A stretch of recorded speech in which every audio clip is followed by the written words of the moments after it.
Here in the southeast corner of Washington State lies a fertile valley of fruit orchards, legumes, sweet onions, and rolling fields of wheat. Bounded by the Blue Mountains and the waterways of the Columbia and Snake Rivers, this was the crossroads of early Native American life.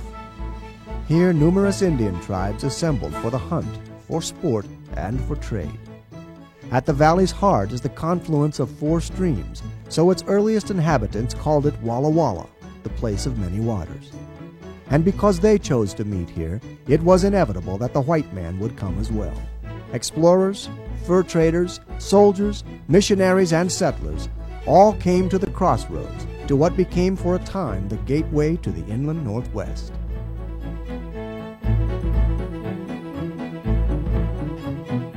Walla Walla, Washington is a city of historical contrasts, a small community of 30,000 that began life as the hub of a territory stretching from the Cascades to the Rockies. The descendant of a rough miners' camp, whose 3 colleges, elaborate architecture, and symphony orchestra, the first to be established west of the Mississippi River, provide just the merest hint that Walla Walla was, until 1883, the largest and most influential city in the entire inland Northwest. A city of commerce and culture with enough history to fill its own museum. Walla Walla's recorded history begins with America's ambitious purchase of the Louisiana Territory in 1803. A year later, the storied Lewis and Clark expedition was dispatched to the Northwest to explore the new acquisition, and their return trip in 1806 took them through the Walla Walla country. Their reports spurred American commercial interests in the Northwest region. Fur hunters had already discovered the Northwest coast, and their bitter competition had resulted, among other things, in the establishment by the Northwestern Fur Company of the first white community in the Walla Walla area. Strategically overlooking the confluence of the Walla Walla River with the Columbia, Fort Nez Perce was constructed in 1818. It was the first of several posts to eventually bear the name Fort Walla Walla. Known as the Gibraltar of the Columbia, the Fur Company outpost served as a trade and exploration center for expeditions throughout the Snake and Blue Mountain regions. As the wilderness began to open, the Native Americans' exclusive claim to his ancestral lands began to erode. A flood of immigrants was waiting to pour into the new frontier. Among the first to arrive were the missionaries. In 1831, 4 Indians from the surrounding area traveled to St. Louis looking for someone to teach them the white man's power. One of those who heeded the call was a young physician named Marcus Whitman. In 1835, he was assigned by his organization to minister to the Indians of the Oregon Territory. After a preliminary scouting trip, Dr. Whitman set out with his new wife Narcissa and 8 others to cross the continent. An arduous 207-day overland journey brought them to Fort Walla Walla in the fall of 1836. Whitman established his mission at Waiilatpu in the Walla Walla Valley, and it soon became a dependable way station for settlers on the Oregon Trail. The mission's active support for an ever-increasing tide of immigrants began to annoy some members of the local Cayuse Indian tribe. When at one point Whitman's sponsor decided to discontinue his mission, Whitman set out on a dramatic midwinter journey to Boston to plead his case. Tales of his daring transcontinental ride, combined with his exotic frontier costume, helped rivet attention on the Oregon Territory and fixed Whitman forever in the public mind as the symbol of the American pioneer. Although the mission was saved for the moment, trouble was brewing.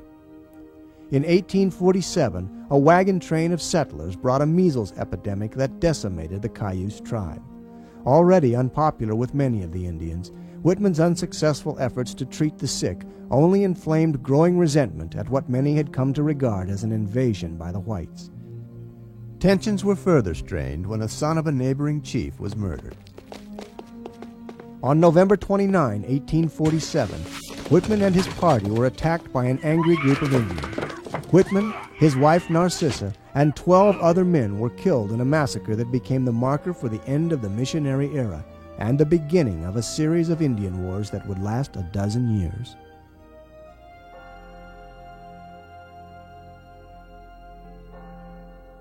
The Act of 1853 created the Washington Territory, and Isaac Stevens became its governor.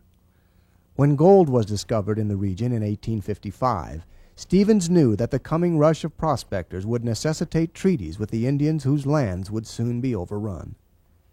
On May 24th, the Walla Walla Indian Council was convened on the banks of Mill Creek. A treaty was signed, but was immediately rejected by several of the tribes.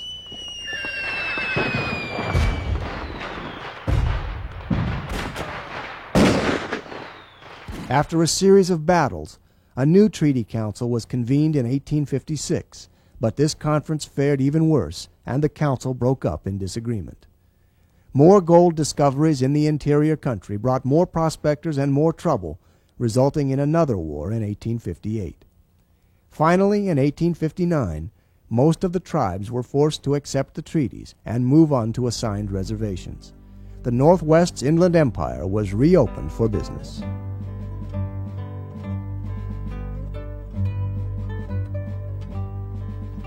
The Walla Walla settlement had grown up haphazardly along the banks of Mill Creek and the old Nez Perce Trail. Known derisively at one time as Steptoville for its post commander E.J. Steptoe, it was also briefly called Waiilatpu before finally changing its name to Walla Walla in 1859. On December 20th of that year, the territorial legislature granted a charter for a school to be located at Walla Walla. A memorial to Marcus Whitman, Whitman Seminary was the first institution of secondary education in the state of Washington. There was little else to encourage growth for the infant city. Agriculture, the dominant Northwest industry, consisted primarily of livestock grazing, and the market was minimal. Still, Walla Walla had become settled enough to convince J.F. Abbott to bring a Concord stagecoach to town and begin regular trips between Walla Walla and the Columbia River, the first stage operation in the inland Northwest. It was a fortuitous undertaking. In 1860, gold was discovered near Orofino, Idaho. Although clearly a violation of the treaty signed only a few years before, thousands of prospectors swarmed through Walla Walla from the Columbia River, along with hundreds of businessmen hoping to profit from the boom. The town was immediately established as a trading and supply center, and local ranching and farming also increased to meet the demand for provisions. By 1862, up to 25,000 gold seekers had arrived in the region. That year, John Mullen completed his famous Mullen Road, linking Walla Walla with Fort Benton on the Missouri River, and quite by accident with the soon-to-be-discovered gold camps of southwestern Montana. Happily situated amidst a network of ancient Indian trails, the Oregon Trail, the Columbia River, and now the Mullen Road, the tiny village of Walla Walla became a boom town of indeterminate population. A gateway both for immigrants from the east as well as miners from the west, as Northwest gold mines replaced the dwindling California strikes. A flour mill was built, then a planing mill, a sash and door factory, and a brewery. The first school was opened in 1861, and the first newspaper, the Washington Statesman. 80 new buildings were constructed in that year alone. Dorsey Baker and John Boyer opened their mercantile, later to become the Baker Boyer Bank. The scruffy tent village had become Washington's largest city. By 1865, however, the mines had begun to run out, and as quickly as it began, the boom subsided. The now thriving city of Walla Walla needed a new source of income. It turned to agriculture.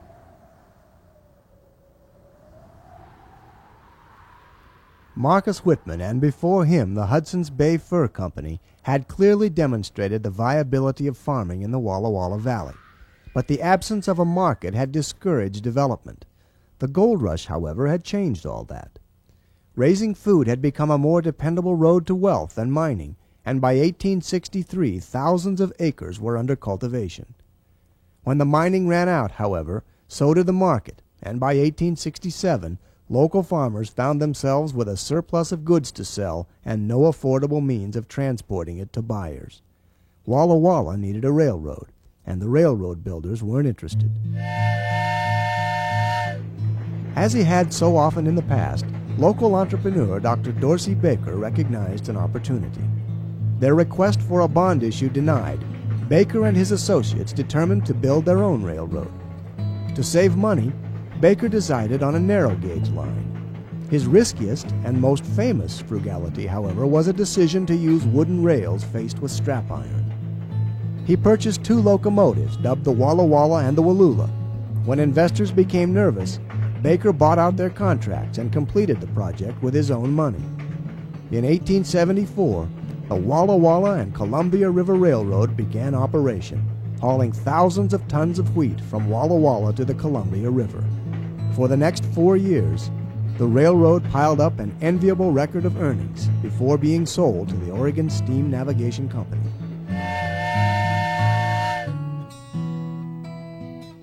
Walla Walla had now become yet another gateway, this time to the Pacific Northwest's richest grain belt. Farming techniques developed in the Walla Walla area made it possible to work the steep rolling hills that characterized the region and extended the growing area north into the Palouse. The locally manufactured Harris Combine featured an ingenious side hill leveler that allowed the grain header to follow the contour of the hill while keeping the threshing mechanism level.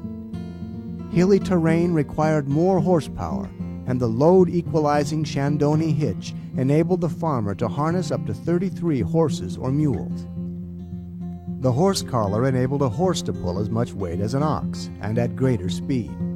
These and other innovations helped to make agriculture a dependable industry in the region. Although the railroad had saved Walla Walla's economy for a time, it proved to be a mixed blessing when the Northern Pacific completed its main line from St. Paul to Seattle in 1883. Spokane, now with a transcontinental rail connection, finally was able to surpass Walla Walla as the region's dominant city. Although Walla Walla's trade area continued to be steady and profitable, the city that had been the cradle of Northwest history, education, and culture would never again be its leader.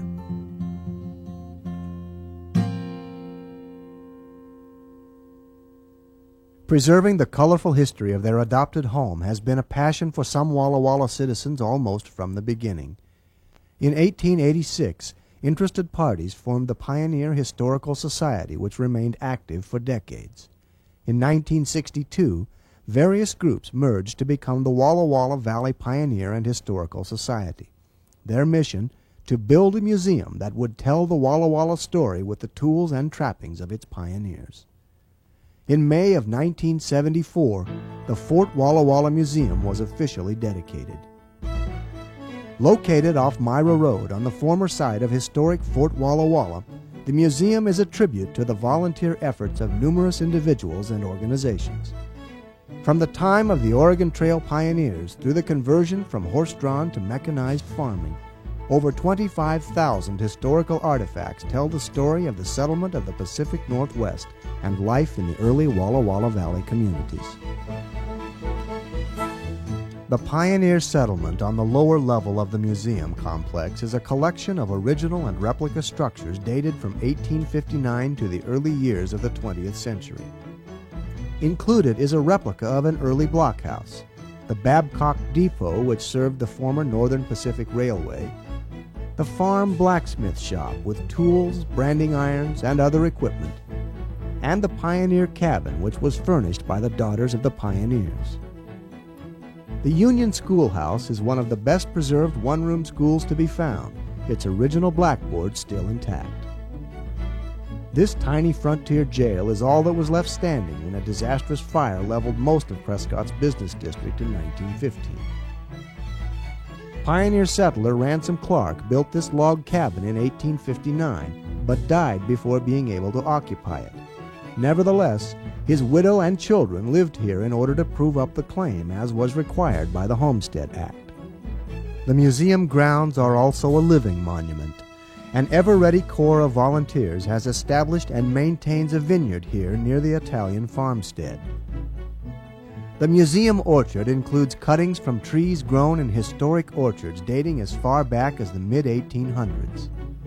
The lower level also includes numerous flower gardens, both formal and random, along the commemorative Laughlin and Penner trails.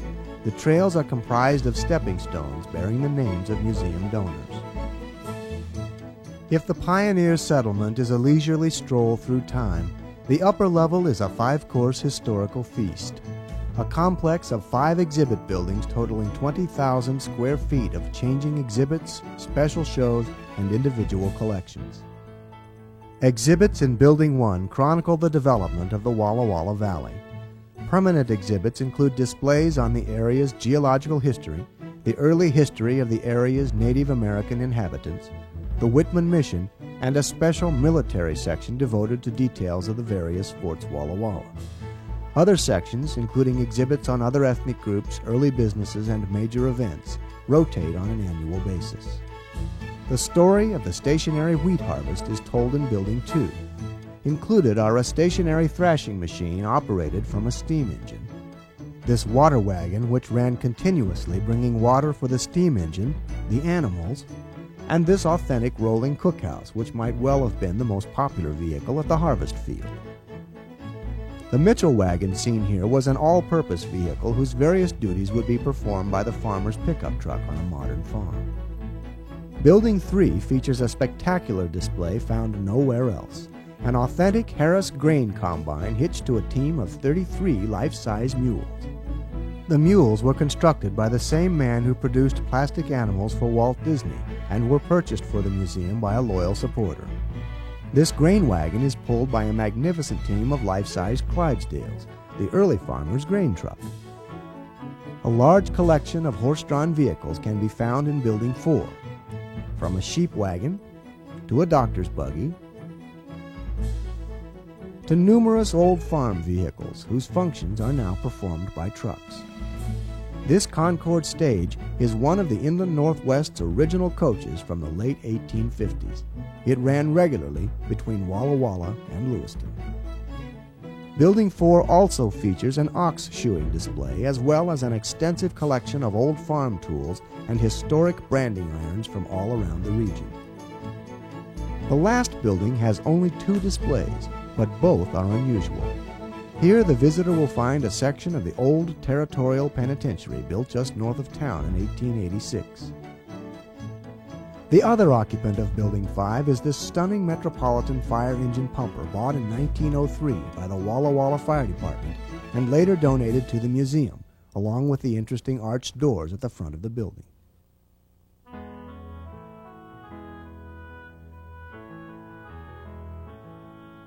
Tourism is the number 2 business in the state of Washington, and tourists are beginning to discover the Walla Walla Valley. Over 20,000 people visited the museum in 1995, including visitors from 21 foreign countries in almost every state. The museum attracts passengers from riverboat tours, as well as students from schools as far away as Portland. From day one, supporters of the museum have recognized its importance as an educational resource and worked hard to develop programming to complement the exhibits. The museum is actively involved with a variety of educational events, from lectures to craft demonstrations to providing a site for the Rotary Club's annual salmon feed, which prepares up to 2,000 pounds of wild Northwest salmon over an open alder pit in accordance with early Native American practice. Presentations in schools, as well as guided tours of the museum facility, bring history alive for a new generation of Americans. Yet, in spite of all its remarkable spectacle, perhaps the most unique exhibit at the museum is the museum itself. Every artifact on display has either been donated by private citizens or purchased with funds provided by individuals or organizations in the private sector. Largely independent of government funding, the museum instead relies heavily on a loyal corps of volunteers to staff the facility. They work hard to maintain its exhibits and grounds, administer a variety of activities, and conduct tours and other presentations, while serving at all times as the museum's proud ambassadors. And the museum is a living testament that there is much to be proud of. For the Walla Walla Valley and its historic gateway city were indeed the crossroads to an American presence in the Pacific Northwest.